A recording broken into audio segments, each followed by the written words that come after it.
Oh iya, sudah azan. Anak-anak udah pada sholat belum ya?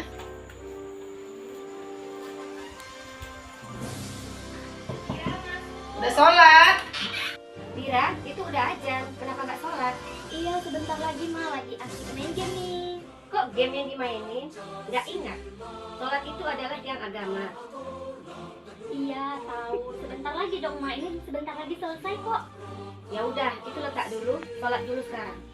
Ingat, butir-butir Pancasila itu yang pertama apa? Ketuhanan yang Maha Esa. Ya udah, berarti kita harus mengutamakan Tuhan. Tapi sebentar lagi kenapa? Ini kan sudah mau tamat gamenya. Sholat itu nggak boleh diundur-undur waktu, harus diselesaikan dengan cepat. Ya udah deh, kita sholat dulu. Ya udah.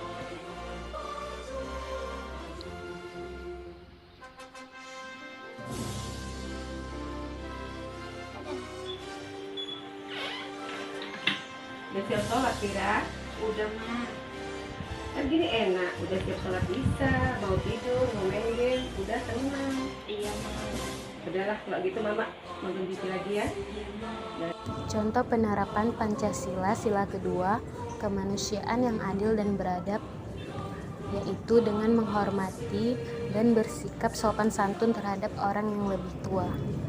Contoh penerapan Pancasila ketiga, Persatuan Indonesia dalam kehidupan sehari-hari, yaitu dengan mengikuti protokol kesehatan dari pemerintah.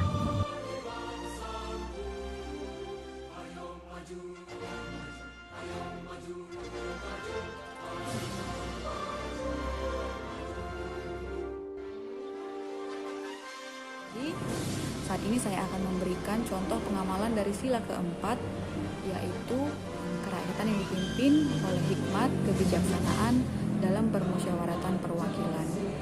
Jadi, contoh apakah yang dapat kita lihat dalam keseharian kita? Contoh kecil adalah kita sebagai makhluk sosial.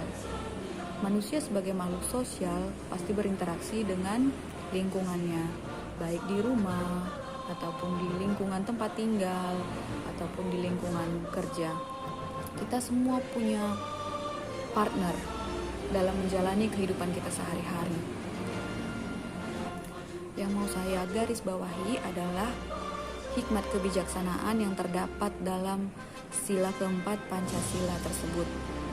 Kebijaksanaan yang bagaimanakah maksudnya?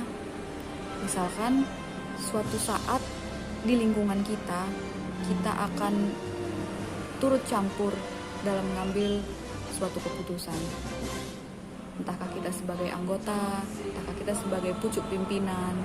Jadi, dalam mengambil suatu keputusan, alangkah lebih baiknya jika kita mengadakan musyawarah terlebih dahulu. Kita mendengarkan aspirasi dari orang-orang yang ada dalam lingkungan kita tersebut. Mungkin ada masukan yang tidak kita pikirkan, yang mungkin bisa menjadi masukan lain bagi orang-orang. Dan pada saat musyawarah tersebut berlangsung, lebih baik kita sebagai warga negara yang baik dan contoh dalam pengamalan sila keempat Pancasila tersebut, baiknya kita tidak memaksakan kehendak, karena mungkin kita pasti berbeda-beda. Kita punya persepsi yang berbeda-beda tentang suatu hal. Begitu juga dalam mufakat atau musyawarah, kita mengembangkan sikap kekeluargaan, sopan, tidak bernada tinggi pada saat melakukan atau menyuarakan aspirasi, dan memberikan aspirasi dengan santun. Setelah hasil mufakat telah disepakati oleh forum, maka hal yang terbaik yang dapat kita lakukan adalah mempunyai itikat baik dan tanggung jawab dalam melaksanakan hasil keputusan tersebut. Bagaimanapun mungkin hasilnya tidak sesuai dengan pilihan kita, tapi itulah yang dinamakan suatu mufakat, suatu musyawarah dalam lingkungan kita. Baiknya kita hormati, kita junjung tinggi tanggung jawab kita dalam melaksanakan sebuah keputusan yang telah disepakati bersama.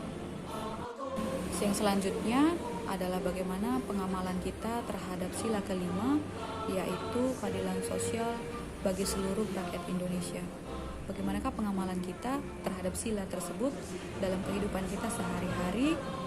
Contohnya saja, misalnya menghormati hak orang lain atas dasar keadilan, tidak menggunakan fasilitas umum untuk kepentingan pribadi, bahkan merusaknya, tidak bersikap pilih kasih terhadap teman-teman kita, terhadap lingkungan kita, dalam pergaulan kita sehari-hari. Misalkan kita menghargai setiap hak dan kewajiban yang setiap kita warga negara punya.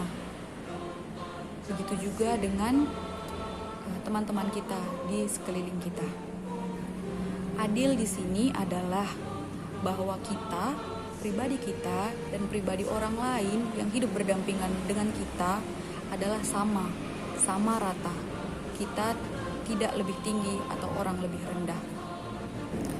Contoh lain adalah menghargai hasil karya orang lain, apapun mungkin yang orang lain sedang usahakan, sedang kerjakan. Sebaik mungkin kita sebagai warga negara yang baik dapat menghargai dan mengapresiasi setiap hasil kerjanya. Juga dalam lingkungan diharapkan kita dapat menjaga, saling menjaga, dan tidak merusak lingkungan yang mungkin saja orang lain akan merasa terganggu dengan kegiatan kita.